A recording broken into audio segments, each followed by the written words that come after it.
The world had changed overnight. The X-Men's island sanctuary Krakoa had once been a safe haven, a gleaming hope for mutantkind. But those golden days had crumbled.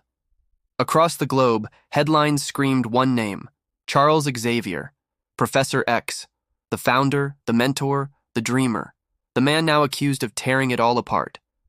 It began with the disastrous events of the Manhunt. Authorities, hero teams, and even former friends setting their sights on the mutants. Mystique's assassination of a global diplomat had shattered fragile truces, while mutantkind's secret resurrection protocols became public knowledge, fueling anti-mutant paranoia like wildfire. In the chaos, fingers pointed to Xavier as the architect behind every deception, every loss.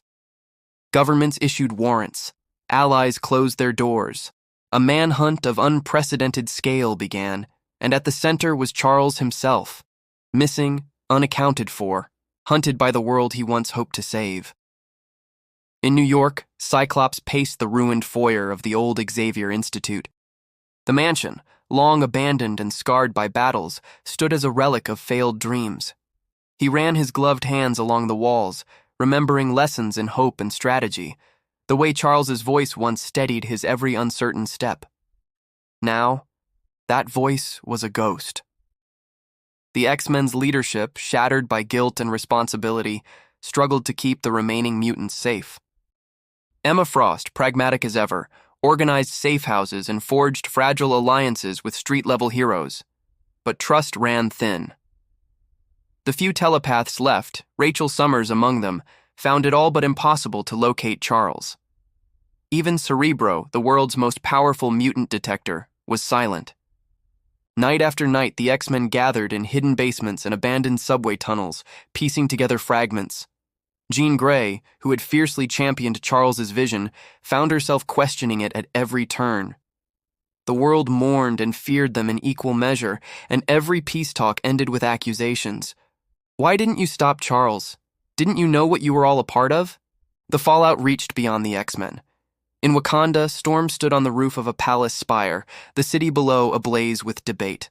Aurora Monroe kept her posture serene, but anger welled beneath. She was queen once, goddess by birthright, yet her words could not halt the tide of distrust. Her own people whispered about the secrets Charles had kept, the power he manipulated. Sometimes Aurora wondered if even she had ever truly known him. In London, the Excalibur team faced diplomatic ice. Governments detained mutants on mere suspicion. For Captain Britain, the fallout from Charles's sins unraveled her nation's fragile collaboration with mutantkind. "Mutants keep their own house in order," an ambassador snarled during a tense negotiation, "or the world will do it for them." The fury in Betsy Braddock's glare chilled the air, but there was little she could say in Charles's defense, because she had also grown wary of his decisions, the shadow games, the manipulations hidden even from his closest allies. Across the globe, factions emerged. A radical group, the New Mutant Liberation Front, blamed all elders for the collapse, including Charles. They staged a demonstration outside the United Nations, holding banners: "No more gods, no more kings, no more X." Their anger was potent, righteous, born from years believing they were building a future, only to see it turn to ashes. Some mutants quietly sympathized with Charles. Magneto, now in exile, spoke to his dwindling acolytes under the auroras of the Savage Land. He believed the world could change, Eric Laneshair said, voice laden with sadness, but dreams alone aren't enough.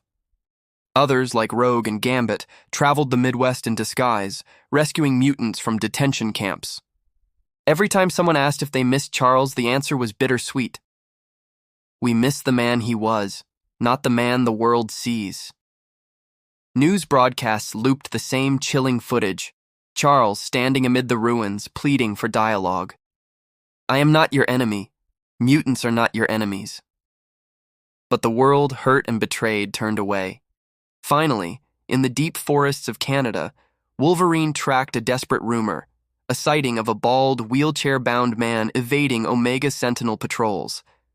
Logan found Charles, haggard, eyes full of regret. "This all goes back to me," Charles rasped.